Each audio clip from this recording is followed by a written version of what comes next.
पालिका निवडणुकीसाठी आता शिवसेना ॲक्शन मोडवर आलेली आहे। शिवसेनेच्या मंत्र्यांवर आता विशेष जबाबदाऱ्या सोपवण्यात आलेल्या आहेत। उपमुख्यमंत्री एकनाथ शिंदे यांनी मंत्र्यांसोबत कामांचा आढावा देखील घेतलेला आहे। निवडणुका डोळ्यासमोर ठेवून मंत्र्यांवर जबाबदारी सोपवण्यात आल्याची माहिती लोकशाही मराठीला सूत्रांनी दिलेली आहे।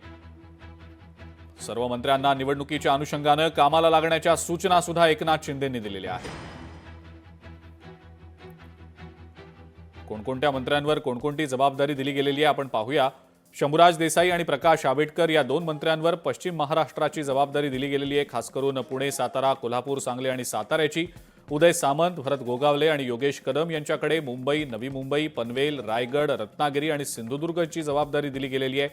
मंत्री संजय शिरसाट यांच्याकडे मराठवाड्याची जबाबदारी सोपवण्यात आलेली आहे। संजय राठोड आणि आशिष जयस्वाल यांच्याकडे विदर्भातल्या जिल्ह्यांची जबाबदारी सोपवली गेलेली आहे। तर गुलाबराव पाटील आणि दादा भुसे यांच्याकडे खानदेश म्हणजेच उत्तर महाराष्ट्राची जबाबदारी सोपवण्यात आलेली आहे। प्रताप सरनाईक यांच्याकडे पालघर, मीरा भाईंदर, मुंबई उपनगर या विभागांची जबाबदारी सोपवली गेलेली आहे।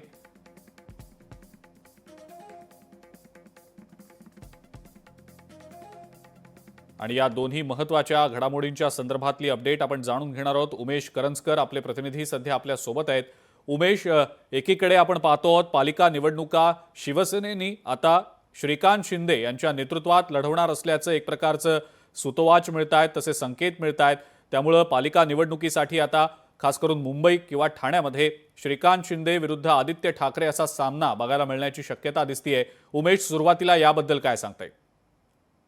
नक्कीच, कारण गेल्या काही महिन्यापासून सातत्याने श्रीकांत शिंदे जे आहेत ते मुंबई महानगरपालिकेच्या निवडणुका होणार आहेत याबाबतच्या बैठका असतील किंवा याबाबतचे निर्णय असतील ते सातत्याने त्यांच्याकडून घेतले जात आहेत। गेल्या काही महिन्यापासून सातत्याने मग मुंबईतले सगळ्या विभागांचे जे त्यांच्या पदाधिकारी आहेत त्या पदाधिकाऱ्यांच्या बैठका घेतल्या जात आहेत आणि त्यांना जे निर्देश आहेत ते श्रीकांत शिंदे यांच्याकडून दिले जात आहेत। यासोबतच एकनाथ शिंदे हे मुख्यमंत्री असताना आणि आता उपमुख्यमंत्री असताना त्यांनी जे जे मुंबईसाठी निर्णय घेतलेले आहेत ते निर्णय जे आहेत प्रचाराच्या दरम्यान सर्वसामान्य मुंबईकरांपर्यंत पोहोचवले जातील आणि मुंबईसाठी शिवसेना कशी काम करते याबाबत श्रीकांत शिंदे जे आहेत ते जनसामान्यपर्यंत पोहोचून या महानगरपालिकेच्या निवडणुकीत सांगणार आहेत। म्हणजेच काय तर एकनाथ शिंदे यांचा चेहरा आणि श्रीकांत शिंदे यांची रणनीती असं मिळून मुंबई महानगरपालिका निवडणुका जिंकण्याची जी रणनीती आहे ती एकनाथ शिंदे यांच्या शिवसेनेकडून आखण्यात आलेली आहे। आपण जर पाहिलं तर ठाकरेंच्या शिवसेनेकडून आदित्य ठाकरे जे आहेत ते आधीच मैदानात उतरलेत। लढा आपल्या मुंबईचा या टॅगलाईन खाली ते वेगवेगळे कार्यक्रम घेत आहेत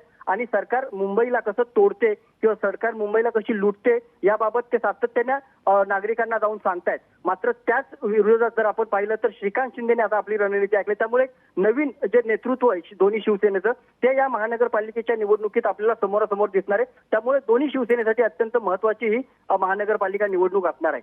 ठीक आहे उमेश, धन्यवाद, सविस्तर माहिती दिली त्याबद्दल। महत्त्वाच्या या दोन्ही बातम्या, एकीकडे श्रीकांत शिंदे विरुद्ध आदित्य ठाकरे असा सामना मुंबई पालिका निवडणुकीसाठी पाहायला मिळू शकतो, तर उपमुख्यमंत्री एकनाथ शिंदे यांनी शिवसेनेच्या मंत्र्यांसोबत कामांचा आढावा घेतलाय आणि मंत्र्यांवर विशेष जबाबदारी देखील सोपवलेली आहे।